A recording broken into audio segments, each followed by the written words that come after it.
and welcome to Crosstalk. I'm Peter Lavelle. 65 years ago, the Nazi death camp Auschwitz was liberated by Soviet forces. How should we remember the genocide against Europe's Jews? And is memory of the Holocaust abused for political purposes?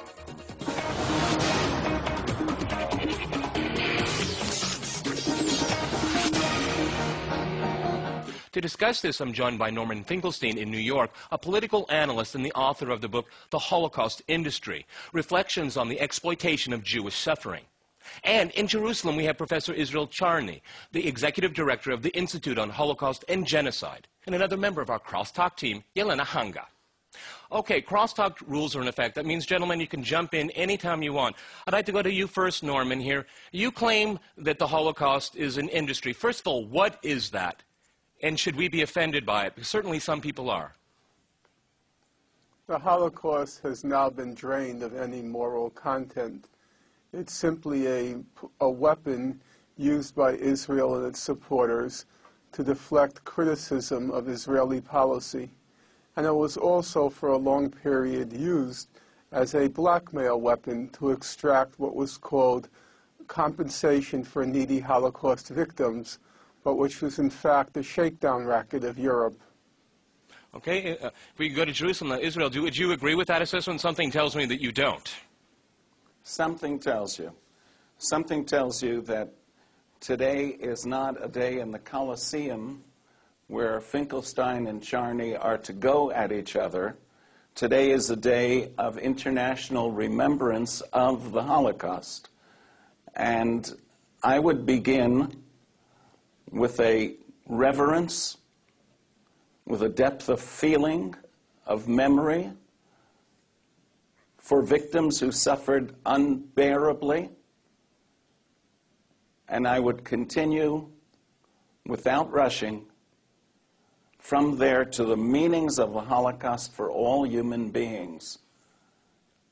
I will later address the kinds of things that Finkelstein just said, but they're totally inappropriate right now at the beginning of an event that is tied to an appropriate memorial for human beings. Israel, I don't think anybody here denies the Holocaust happened, okay? We're here to talk about what it means.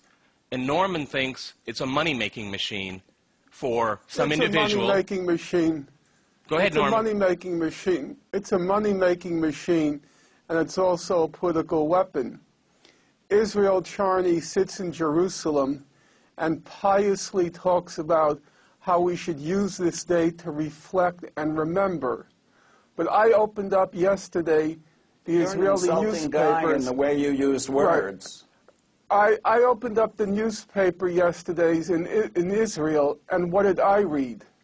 What I read in Ynet was that Israel was going to use today, this pious day, Israel was going to use today in order to mobilize international opinion to discredit the Goldstone report. Israel was going to use today to try to discredit Richard Goldstone and get Ban Ki-moon to drop the Goldstone report. That's exactly what Haaretz reported, and that's what Yediot Ahronot reported. Israel is not using today in order to remember the suffering of the Jewish people. It's using today as a bat to break the skull, to crack the skull of Richard Goldstone. So if you have any issue with the way today is being used, you should direct your attention and you should direct your fury at your government. Okay, Israel, would you like to reply to that? Yeah, of course I'd like to reply. Please do. Beginning with my comment, Finkelstein, you're rude. You use words immediately in such an attacking way. You used a few adjectives about me after a few sentences. I don't like your way of talking. I think it is in defiance of those better values of being human beings. All right, Israel, that many of us seek. Israel, we can all criticize the way people... Hold on. Go ahead. Hold on. Goldstone, I have great respect for Justice Goldstone. What are you going to do with that? I believe that Justice Goldstone has been one of the finest contributors to the battle against genocide. We're not talking about you. Norman? So we're not talking about you either.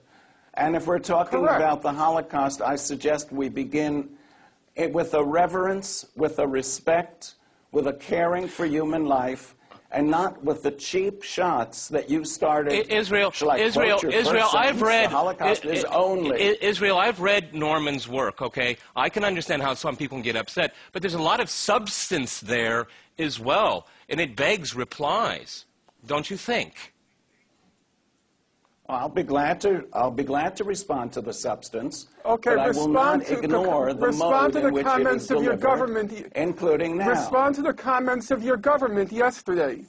Respond to the comment of Yuri Edelstein, who compared Richard Goldstone to Hitler. How about responding to that? The Minister of Education of your country used today to compare Richard Goldstone to Adolf Hitler. How about responding to that? I'll be glad to respond to that. I have the strongest criticism of the way in which Justice Goldstone has been treated by the Israeli government and by the Israeli culture. I think the treatment is unfair, it is insulting. It reminds me of the style of insults that I was complaining about a few moments ago. Israel, from you. I'm afraid we're getting off the point right here. Norman claims in his book that there are people in the world, Jewish people, making money off of the Holocaust. Can you respond to that? I'll be glad to. I'd like to know how much money Finkelstein is making off of his attacks on people. I don't think that answers the business, question. Otherwise known as show business. Excuse me, I don't think that. No, it does answer the question. I personally, I will answer it my way, and I personally, for the last 30 years, have directed the Institute on the Holocaust and Genocide in Jerusalem purposely with a zero salary. Now, I don't mean this information to add to my biography. I mean it as an illustration that there are countless numbers of us who are deeply devoted to the memory of the Holocaust and to work on genocides of other peoples without it being in any way an effort to gain financial return or any other kind of return. I still don't think that answered the question. Well, I'm not satisfied with the answer either. I mean, we do see Israel invoking the Holocaust very often to back up its foreign policy aims here. I'd like to give a listen to the Israeli Prime Minister. This is an example of, I think, the plans of Auschwitz were being presented in Jerusalem, and there's a very strong political connotation. Let's listen to what he had to say. This is a test of humanity. This is a test of mankind. And we shall see in the coming weeks and months how the international community lives up to its responsibility to stop evil before it spreads further. So, Israel, we have a Holocaust-related event, but it was used to rally forces against Iran, to attack Iran, essentially. I mean, is that fair to do that? Does that taint the Holocaust memory? Mr. Lavelle. Norman, go ahead. Excuse me for. Go ahead. If you'll excuse me for a moment, I have a personal responsibility here, because Mr. Charney has made a number of comments which I find deeply offensive. Number one, Mr. Charney should not be pontificating to me about how I should relate to the Nazi Holocaust. It happens that my mother was in Majdanek concentration camp. My father was in Auschwitz. He was in the Auschwitz death march. And I had to live with my parents' suffering my entire life. So nobody, and I'm looking at you directly, Mr. Charney, nobody has the right to lecture me on how I should remember the Nazi Holocaust.